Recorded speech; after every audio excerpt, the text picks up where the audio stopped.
Magandang araw po sa ating lahat.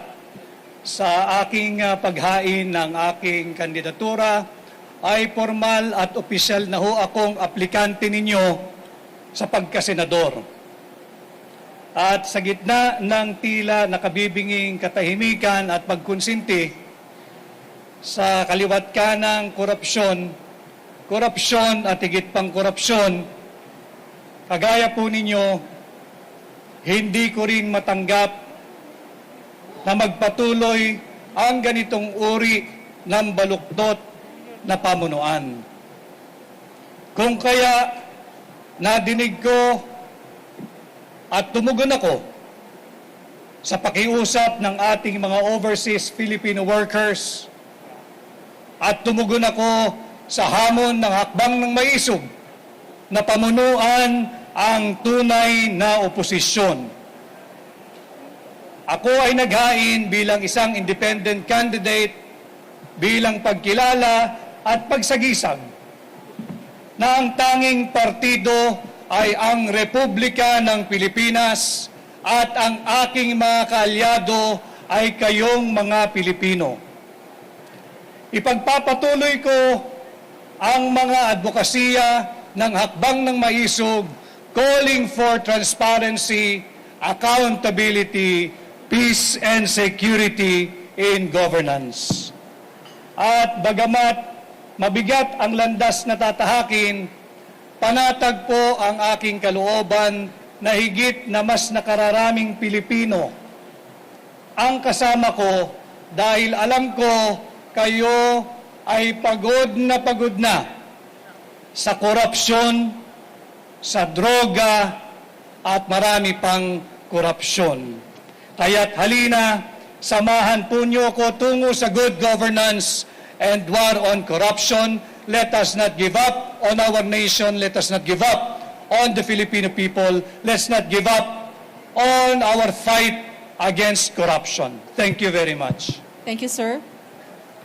Are there questions from the media? Yeah, go ahead. Inquiry.net, John.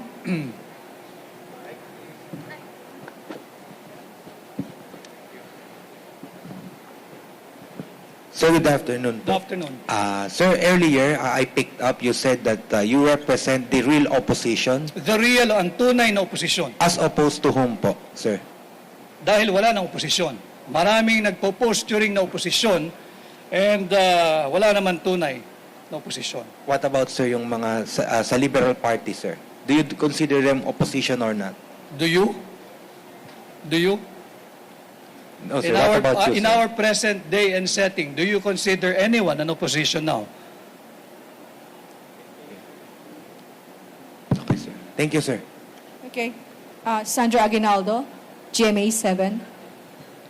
Hi, Attorney. Apo. Hi, Sandra. Ngayon po na sabi nyo nga parang kayo yung magre-represent na real opposition. Pero po ba kayong nasaksihan while you were in Malacanang na katiwalian ayon nga po sa sinabi nyo na yung advocacy nyo to fight corruption? And willing po ba kayo na isiwalat yon sa publiko? You covered us during the campaign, Sandra. And I think in the earlier part of my stint in the cabinet as the executive secretary, and probably by now, most of you, if not all of you, know the reason why I have to leave the cabinet. Dahil sabi ko nga doon sa pahayag ko sa interview before, ang direksyon namin, simula ng aking sinamahan ng kampanyang huli, ay patungo sa good governance at to temper the greed and to temper the corruption. At nakita ko na kabaliktaran yung aking na-witness, Sandra. Napakaraming counterflow at iba yung direksyon nila. Ayaw nila nung to temper the greed, to temper the corruption. At the second question, please. The other one. Sino po? Meron pa pong tanong? Yeah, Sherry Ann Torres, ABS-CBN. Good afternoon, sir. Hi. Attorney Vic, para lang ma-disabuse yung mind ng mga nakakita. Can you explain to us yung closed fist post nyo kanina while you were presenting that? Kasi that's very identifiable to the former president. Yeah, because we share the same position when it comes to the opposing the attempt to amend, revise our Constitution. And as you know, magkasama kami ni Pangulong Duterte sa hakbang ng maisog at ang aming ang isinusulong ay ang isang gobyernong may transparency, accountability, peace, and security. And just before I go here, I was endorsed by President Duterte as among his candidates, but I'm not running under PDP. Okay. So it's a personal endorsement of the former president. Well, I guess so, yeah. It's a personal endorsement by President Duterte, and I do not know what lies ahead. Probably I'm open to being adopted by any political party. Sir, just one last. If and when it happens, you will be elected as a senator. What role are you going to play, or what role are you going to adopt inside the chamber?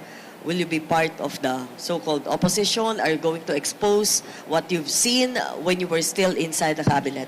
Not only what I have seen when I was inside the cabinet, but I think the more important thing that we should all oppose, whether elected or not, whether ordinary Filipino, sige, sa tingin ko, dito magkakasundo tayong lahat, yung talamak na korupsyon at talamak na korupsyon at higit pang talamak na korupsyon. And when I will be blessed by the mandate of the Filipino people, this is the role that I'll be playing. And if I have a way, if I can make enough alliances, we'll do away with resolution number 1, authorizing liquidation by certification. And would that be, is it also safe to say that if you're going to be allied with, for example, with the majority bloc, you will try to get the Senate Blue Ribbon Committee? I will never be allied with the majority bloc. I am running because I took up the challenge to lead the real opposition. Are there any more questions? Okay. Wala. Okay. Ian from philstar.com. Pakipasa lang po ng microphone sa likod. Salamat.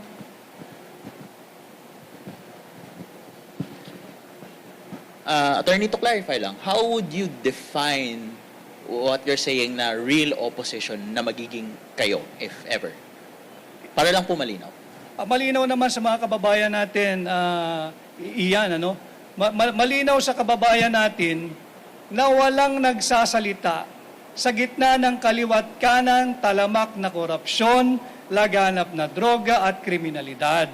And I think all elective positions, lahat ng mga elective post at yung mga nahalal in the current Congress, whether Senate or House of Representatives, duty-bound sila na pangalagaan ang interes ng Pilipino, hindi ng iisang partido, hindi ng kung sinong politiko, at higit sa lahat, hindi ang interes ng mga oligarko. One last question from Rappler, Dwight. Sir, you say you're fighting corruption. What can you say lang to people who might get the impression that it might be contradictory kasi you're now allied with a former president whose administration was also plagued with allegations of corruption? And to follow na rin, anong masasabi nyo sa ongoing congressional investigation patungkol sa mga supposed anomalies na nangyari sa nakaraang administrasyon? Yung korupsyon, hindi yan inimbento ng kasalukuyang administration. Hindi rin yan inimbento ng administration ni Pangulong Duterte and the administrations before him. But ibang usapan na lalo mo pang palalain ang korupsyon sa iyong termino. As to your next question, what is my? What is your view of the current congressional investigation that deals with the supposed anomalies that took place under the presidency of of Rodrigo Duterte? Let the axe fall where it may. And I think even President Duterte is very, very emphatic about it.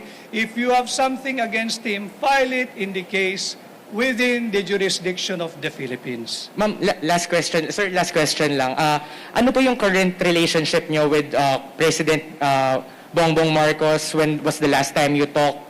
Does he know that you're running? No, no. Hindi na kami nakakapag-usap ni Pangulong Marcos. Ang huling usapan namin, I think, September of 2022. At hindi ko kinakailangan magpaalam kahit kaninong politiko sa aking desisyon na katawanin ang tunay na oposisyon at ang interes ng mamamayang Pilipino.